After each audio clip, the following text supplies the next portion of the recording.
Students, how are you? I hope you all are well. मैं आशा करता हूँ आप बहुत अच्छे होंगे, स्वस्थ होंगे।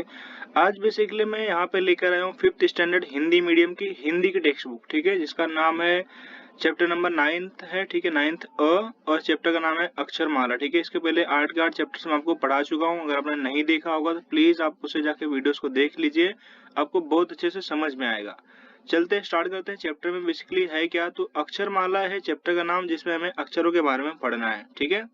जैसे अक्षर में आपको पता होगा कि कुछ स्वर होते हैं, कुछ व्यंजन होते हैं, व्यंजन के बाद में आगे करूंगा। स्वर के साथ में उसके कुछ मात्राएं होती है, वही सारी सारी चीजें हमें यहाँ पे देखनी है। जैसे अपना स्वर स्टार्ट होता है तो आ, उसके बाद में आता है ई, छोटी ई, फिर बड़ी ई, फिर छोटा ओ, फिर बड़ा ओ। उसके बाद में आपका जो ऋषि आता है, री आता है, फिर ए आता है, फिर ए आता है, फिर ओ, औ, और बाद में अंग और होते हैं, ठीक है। आपको पता होगा तो इस चैप्टर से बेसिकली आपको अक्षर का ज्ञान कराने का मतलब यही है कि आपको अक्षर का ज्ञान हो जाए। जैसे यहाँ पे कुछ ब्लॉक्स दिए गए हैं, उन ब्लॉक्स के हिसाब से मैं आपको बताने की कोशिश करता हूँ कि कैसे किसका किसका क्या मतलब है। जैसे मैं किसी एक ब्लॉक को उठा देता हूँ, इसको उठाता हूँ, ठीक है। तो इसका मतलब क्या है, तो आपको देख के पता चलता होगा कि यहाँ पे कुछ तो ऐसा ऐसा डिजाइन किया गया है, मतलब एक बड़े ऊ की किसको दर्शा रहा है, बड़ा ऊ है। ये आपको जो दिख रहा होगा, तो आपको यहाँ पे क्या दिखता रहेगा, यहाँ पे री दिखता रहेगा। जैसे धृतराष्ट्र, हम लोग धृतराष्ट्र लिखते हैं या फिर कुछ और लिखते हैं, कृष्ण लिखते हैं, तो हमें ऐसा ए वाला री दिखता रहेगा, ठीक है। ए वाला जैसे मुझे लिखा, मैंने क्या लिखा, मैंने कृष्ण लिखा, तो कृष्ण कैसे रहेगा, कृष्ण रहेगा, ठीक है। ये क्या हो गए आपके, ये समझो एड़ा हो गया, ठीक है, ड़। ये कृष्ण हो गए, तो ये कौन सा अर है, आपने देख लिया। उसके बाद में जो ए ब्लॉक है, एक किसकी बात कर रहे हैं, ए की बात कर रहे हैं।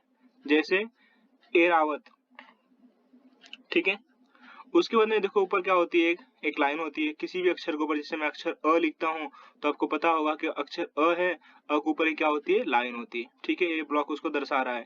ए किसकी बात कर रहा है, ए की बात कर रहा है। जैसे कुछ भी हो गया, जैसे भैंस हो गया, गैस हो गया, तो ये अ मात्रा है, अ मात्रा को दर्शा रहा है। उसी तरीके से यह किसको दर्शा रहा है, तो एक पाई के ऊपर एक पाई खींचा गया है, फिर एक ऐसे नीचे से पाई खींची गई। ये किसको दर्शा रहा है, ये बेसिकली ओ को दर्शा रहा है, ठीक है। जो अ अक्षर होता है, अ अक्षर में आप ए मिला दोगे तो ओ हो जाएगा। ए वाला किसको दिखा रहा है, तो क्या है, सेम वही चीज है, बस यहाँ पे क्या ऊपर दो बिंदे, दो गुंडे, ठीक है। तो ये ओ हो गया। उसके बाद में ये आपको पता है आ की मात्रा को दर्शाता है। किसी के भी आगे अगर आप ऐसे पाई खींच देंगे तो आ हो जाएगा। जैसे मैं एक लिखता हूँ ल, एक मैंने एक अक्षर लिखा ल, ल के आगे मैंने एक ऐसे पाई दे दी तो क्या हो गया, ला हो गया, ठीक। उसी तरीके से यह क्या है, छोटी ई है, ठीक है। तो मैंने फिर से कोई एक अक्षर लिया, समझो मैं फिर से ल ही लेता हूँ, ठीक है। एक अक्षर मैंने क्या लिया, यहाँ पे ल लिया, और मैंने अगर ऐसे लिख दिया तो क्या हो गया, है ली हो गया, छोटी ली, ठीक है। ल पे छोटी की मात्रा ली, यह बड़ी की मात्रा है और ये छोटे ऊ की मात्रा है। तो यहाँ से आपको मात्राओं का बोध हुआ, मात्राओं के बारे में पता चली कि स्वर क्या होता है और मात्रा क्या होती है। आई बात समझ में। फिर आता है व्यंजन। व्यंजन आपको पता होगा, क से लेकर ज्ञ तक जो होता है उसे व्यंजन कहते हैं, और उनमें उनके कुछ चिन्हों के बारे में हमें यहाँ पे पढ़ना है। क ख ग घ आपको पता होगा, क ख, ठीक है, क ख ग घ अंगा। उसके बाद में च छ ज झ इया, ट ठ ड ढ अड़, त थ द ध न, प फ ब भ म। ये सब क्या है, आपके व्यंजन है। य र ल व स ह छत्र ज्ञ स्र, ठीक है।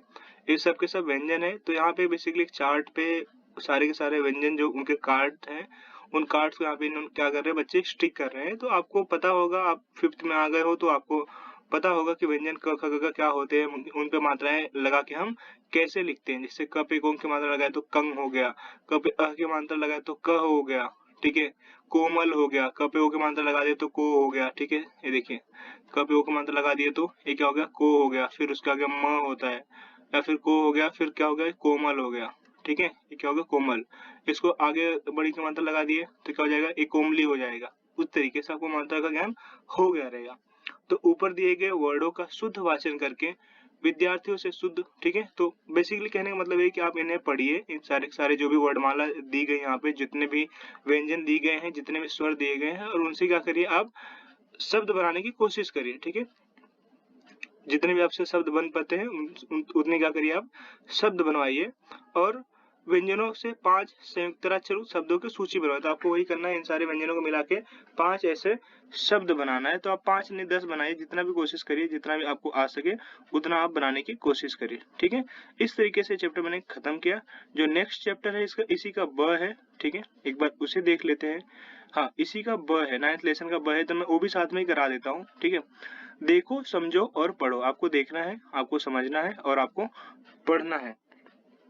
जैसे दिमाग चलाओ, मिचौली खेलना, एक चीज बोला है, ठीक है, मैं बारी बारी से बताता हूँ। 1 और 11, अक्ल बड़ी या भैंस, ठीक है। तो एक क्या है, आपको दिखा रहा है, वो पूरा पढ़ना है। कुछ फिगर्स दिए गए हैं और उनके फिगर के हिसाब से आपको इनको क्या करना है, मुहावरों से मिलाना है कि क्या मुहावरे बन सकते हैं। जैसे आपने सुना होगा, आंख मिचौली खेलना, तो यहाँ पे क्या बनाई गई है, आंख बनाई गई है और उसके आगे लिखा गया मिचौली खेलना। तो आपको तुरंत पता चलेगा कि आंख मिचौली खेलना होता है। देखो यहाँ पे क्या लिखा है, 1 और 1 11, तो ये आपको पता होगा, ये कहावत है 1 और 1 11 होना, ठीक है। अक्ल बढ़िया भैंस, यहाँ पे भैंस बना कर दिया, आपको पता चल गया होगा इसका मुहावरा क्या है। उसके बाद एक बंदर दिया गया है, फिर लिखा है क्या जाने, फिर अदरक दिया गया है, स्वाद। आपने जरूर सुना होगा, बंदर क्या जाने अदरक का स्वाद, ये आपने सुना होगा। आगे जो अगला है कि एक मगरमच्छ दिया हुआ है, फिर के दिया हुआ है, फिर एक आंख से देखो आंसू बह रहा है और उसके आगे लिखा बहाना। इसका मतलब क्या है, घड़ियाल के आंसू बहाना या मगरमच्छ के आंसू बहाना, ठीक है, कहावत आपको पता होगी। फिर देखो क्या दिया हुआ है, एक अक्षर 9 दिया गया है, यहाँ पे 9 है, एक 2 है और एक 11 है और उसके आगे लिखा गया होना। तो इसका मतलब क्या होगा, 9 2 11 होना, ठीक है, मतलब भाग जाना। आगे है देखो, एक लाल कलर दिया हुआ है, एक पीला कलर दिया हुआ है और उसका आगे लिखा हुआ है होना। तो इससे हमको क्या समझ में आता है कि लाल पीला होना मतलब बहुत गुस्सा हो जाना। आगे बढ़ते हैं, मैं सबका मतलब भी आपको बता रहा हूँ। ये देखिए क्या है, एक आदमी का मुंह दिया हुआ है, ठीक है, ओठ दिया गया, मुंह दिया हुआ है और आगे लिखा गया है मैं राम बगल में, और ये क्या बना है, एक नाइफ है, छुरी है। तो कहावत सीधी से आपको पता चल रही है कि मन में राम, मन मतलब मुख में राम, ठीक है, मुख में राम बगल में छुरी, मतलब आदमी सोचता कुछ और है, बोलता कुछ और है और उसके अंदर की इच्छा जो होती है वो कुछ और होती है, ठीक है। वो कहता तो अच्छी अच्छी बातें हैं, लेकिन उसके मन में जो क्या होता है कि कपट होता है, छल होता है। आगे जो 9वां है, देखिए, ये देखिए एक दांत आपको दिख रहा होगा क्लियरली। यहाँ पे दांत नहीं दिख रहा था क्योंकि यहाँ पे दांत से कोई लेना देना नहीं था, मुंह तो दिख रहा था, दांत नहीं था। यहाँ पे मुंह भी दिख रहा है और दांत भी दिख रहा है और उसके आगे लिखा है तले। फिर देखो यहाँ पे दिखा उंगली दिखा रहा है और दबाना। तो आपको पता होगा, दांत तले उंगली दबाना मतलब आश्चर्यचकित हो जाना, ठीक है। कोई भी चीज होती है, हम सरप्राइज हो जाते हैं, तो अरे वाह, दांत तले उंगली दबा लेते हैं, मतलब हम सरप्राइज हो जाते हैं, अचंभित हो जाते हैं। आगे क्या है, एक आदमी दिया गया है और यहाँ पे देखो पेट दिया गया, उसका आदमी का पेट दिया गया, उसमें लिखा मैं, फिर चूहे दिए गए, कुछ चूहे दिए गए और लिखा है दौड़ना। इसका मतलब होगा पेट में चूहे दौड़ना, मतलब अत्यधिक भूखा होना, बहुत तेज भूख लगना। तो उसी को कहते हैं कि भैया हमारे पेट में चूहे दौड़ रहे हैं, हमें जल्दी से कुछ खाने को दो, ठीक। आगे बढ़ते हैं अपने, फिर देखो यहाँ पे एक आदमी का पैर दिया गया है, पर ये देखो क्या है, कुल्हाड़ी, और एक लिखा मारना। तो अपने पैर पर कुल्हाड़ी मारना मतलब अपना नुकसान खुद से करना, इस मुहावरे का अर्थ है अपना नुकसान खुद से करना। आगे बढ़ते हैं, एक यहाँ पे ईंट दी गई है का, ये देखिए क्या है, पत्थर दिया गया से देना। तो ये कहावत आपको पता होगा कि ईंट का जवाब पत्थर से देना, मतलब किसी ने आपके साथ में आप मतलब किसी ने आपके साथ कुछ किया तो आपने उसका दोगुने तरीके से या उससे बेहतर तरीके से जवाब दिया। किसी ने आपको कुछ कहा होगा तो आपने और बेहतर तरीके से जवाब दिया होगा, इसका मतलब यही है। फिर है, ये देखो यहाँ पे एक सूर्य दिया गया है, फिर लिखा गया को, ये आपको पता है दीपक है, दिया है और उसका आगे लिखा है दिया, दिखाना मतलब सूर्य को दिया दिखाना। सूर्य को दिया दिखाना मतलब एक ऐसे एक तरीके का व्यंग है, एक तरीके का कटाक्ष है, मतलब हम किसी ऐसे व्यक्ति की मदद करने की कोशिश कर रहे हैं या इच्छा रख रहे हैं जो जरूरी नहीं है, ठीक है। सूर्य को दीपक दिखाना मतलब सूर्य को दीपक की कोई आवश्यकता नहीं, उसके पास तो ऑलरेडी प्रकाश का सागर है, प्रकाश का भंडार है।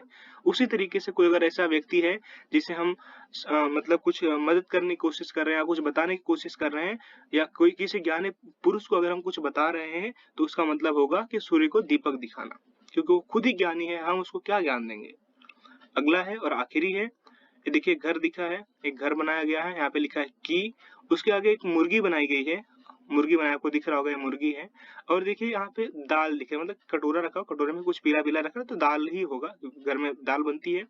तो घर की मुर्गी दाल बराबर, घर की मुर्गी दाल बराबर मतलब क्या होता है कि किसी भी चीज की कद्र नहीं करना। अगर वह आपसे जुड़ी हुई कोई चीज, आपको पता होगा कि आपके घर में कोई भी चीज रखी रहती है, आप उसके बारे में नहीं सोचते हो, लेकिन अगर आपको कोई फ्रेंड, आपको कोई दोस्त अगर स्कूल में कुछ चीज लेकर आता है तो आप उसके पीछे भागने लगते हो, आप उसके पीछे लालायित होने लगते हो, क्योंकि कहीं न कहीं आप चाहते हो वो चीज आपके पास हो, जबकि जो चीज उससे अच्छी आपके घर पे पड़ी है आप उस पर ध्यान नहीं देते हो। ठीक है, इस तरीके से 14 मुहावरे थे जो दिमाग चला के आपको बताने थे, मैंने आपको बता दिए। अगर आप समझ पाए तो बेहतर होगा, और इसे एक दो बार पढ़ने की कोशिश करिए, आपको बेहतर तरीके से समझ में आ जाएगा। ठीक है, जो नेक्स्ट चैप्टर है नाम हमारे, मैं आपको अगली वीडियो में कराऊंगा। तब तक के लिए thank you so much, God bless you all, stay bless always. और आपको वीडियो अगर अच्छा लगा हो तो प्लीज अपने दोस्तों के साथ में शेयर करिए, ताकि उन्हें भी इसका फायदा मिले, वे भी पढ़ सके, जहां भी पढ़े अच्छे से पढ़े। Thank you so much.